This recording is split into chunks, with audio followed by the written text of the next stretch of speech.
meteorologist Chase Jones.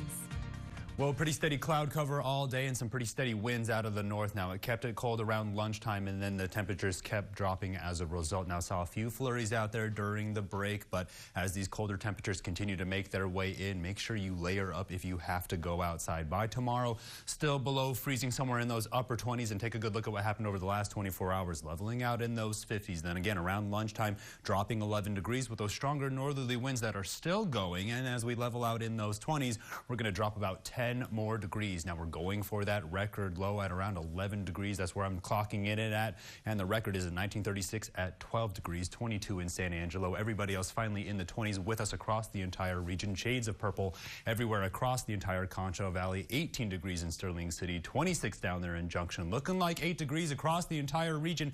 Unless you want to count Sonora out there, then we're pushing up a little more, but we're still inside that 10-degree range despite seeing some of these colder temperatures. Now take a good look at the wind chill factor. 2 degrees in Sterling City.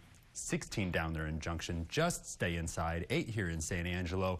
We're going to go ahead and look at how much moisture is going to be making its way out with these colder temperatures. Then off the west coast, keeping our eye on the next round of winter weather. Now that's going to coat the entire Rocky Mountains again, and we'll see how cold that keeps us down here in the Concho Valley. Now we have our eye on a short wave trough going to make its way around the Four Corners, then make its way out. As we get closer towards the weekend, keeping our eye on this high pressure and this ridging around the Four Corners, that's going to push us all the way up into those 80s by next week. So we just have to get through this week first. Water vapor imagery showing you where the cold air is pushing in from the north, so more is still on the way. And there's the next round of winter weather right off the west coast. Severe weather outlook is still the Gulf Coast region as that cold air starts to collide with that humid air along the coastal region. It's starting to explode as we speak. Pretty interesting storms pushing along Louisiana, but then again, that cold weather is sinking in from the north down to the Concho Valley because we're really just having our eye on that cloud cover and those strong winds. You're definitely going to feel them tomorrow. Now, the cloud cover is going to be fighting back and forth with the Edwards Plateau